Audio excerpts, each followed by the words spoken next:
Assalamualaikum warahmatullahi wabarakatuh. Perkenalkan, saya Devi Fauziani dari kelas A3 Program Studi Pendidikan Sekolah Dasar dengan NIM 190602229 IKIP Siliwangi akan memaparkan hasil penelitian skripsi saya dengan judul Penggunaan model problem-based learning untuk meningkatkan kemampuan pemahaman konsep PPKN siswa kelas 5 sekolah dasar.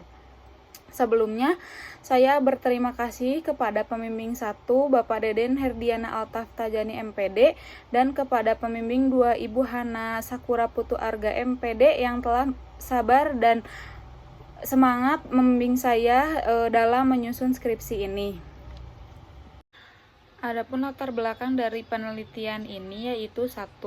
Rendahnya kemampuan pemahaman konsep siswa terhadap proses pembelajaran yang dapat menghambat dalam pengetahuan dan pemahaman siswa pada materi pelajaran, khususnya pada pelajaran PPKN, materi keberagaman sosial dan budaya yang ada di sekitar. Kemudian latar belakang yang kedua yaitu rendahnya siswa dalam memahami materi akibat kurang fokus ketika pembelajaran di kelas sehingga mudah bosan ketika guru sedang menjelaskan materi.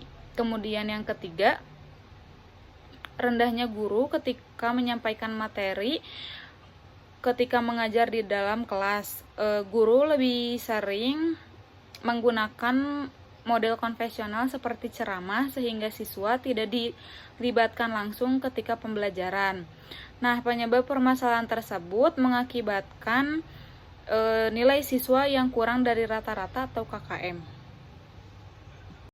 Kemudian yang ketiga yaitu tujuan pada penelitian ini yaitu 1. Peningkatan kemampuan pemahaman konsep PPKN siswa kelas 5 sekolah dasar dengan menggunakan model problem-based learning. Yang kedua, kesulitan yang dihadapi siswa dalam meningkatkan kemampuan pemahaman konsep. Dan yang ketiga, kesulitan yang dihadapi oleh guru dalam memberikan pembelajaran dengan menerapkan model pembelajaran problem-based learning.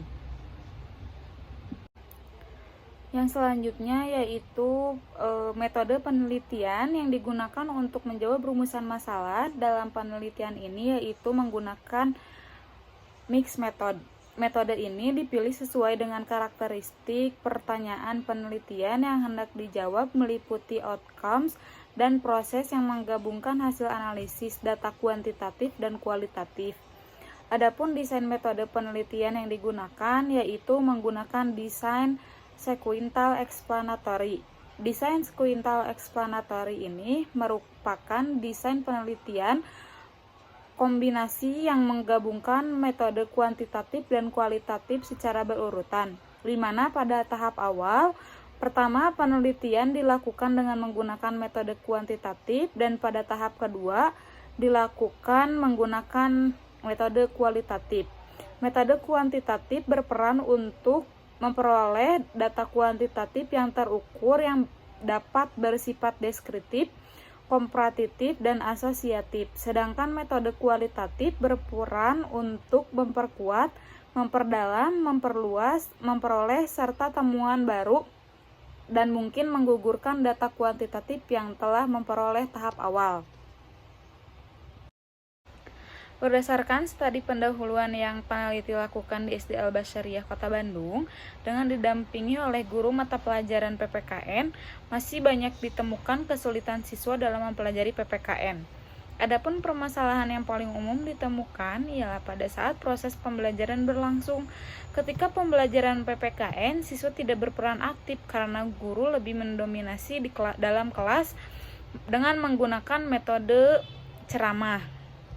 Akibatnya, banyak siswa yang tidak dapat memahami materi yang disampaikan dalam proses pembelajaran PPKN. Kemudian, siswa harus memiliki kemampuan tersendiri dalam memahami apa yang dipelajarinya. Jika tidak memiliki kemampuan tersebut, maka akan menjadi salah satu hal yang menghambat meningkatnya pemahaman siswa pada pembelajaran. Pada saat proses pembelajaran di dalam kelas, pemahaman konsep PPKN siswa masih dianggap belum maksimal karena banyaknya siswa yang kurang memperhatikan materi. Faktor penyebab kesulitan siswa dalam menyimak dapat diakibatkan oleh faktor internal dan faktor eksternal. Kurangnya motivasi dari dalam diri siswa menyebabkan banyak siswa yang berpendapat bahwa pelajaran PKN itu sulit untuk dipahami sehingga mereka tidak memiliki motivasi untuk mempelajari PPKN tersebut. Model pembelajaran Problem Based Learning merupakan salah satu model yang banyak digunakan dalam pembelajaran PPKN. Pembelajaran dengan menggunakan model pembelajaran PBL melibatkan respon fisik dan melibatkan siswa sebagai peran utama. Sebelum menerapkan model pembelajaran PBL, peneliti melakukan pretest terlebih dahulu kepada kelas 5. Berdasarkan hasil, peneliti memperoleh nilai rata-rata pretest kelas 5 lebih kecil sehingga peneliti menerapkan model PBL atau Problem Based Learning. Kemudian adapun hasil dari penelitian yaitu setelah dilakukannya berbagai rangkaian langkah-langkah, peneliti melakukan tes pretest, kemudian menerapkan treatment menggunakan model pembelajaran Problem Based Learning, dan pada saat akhir pembelajaran, peneliti memberikan soal tes post-tes untuk melihat pengaruh pembelajaran PPKN dengan menggunakan model pembelajaran Problem Based Learning. Setelah didapatkan hasil dari tes pretest dan post-test, hasil post-test yang didapat meningkat dengan rata-rata 8,9, di mana hasil yang ditunjukkan merupakan hasil yang signifikan atau disebut meningkat. Hanya ada beberapa siswa yang masih di bawah rata-rata.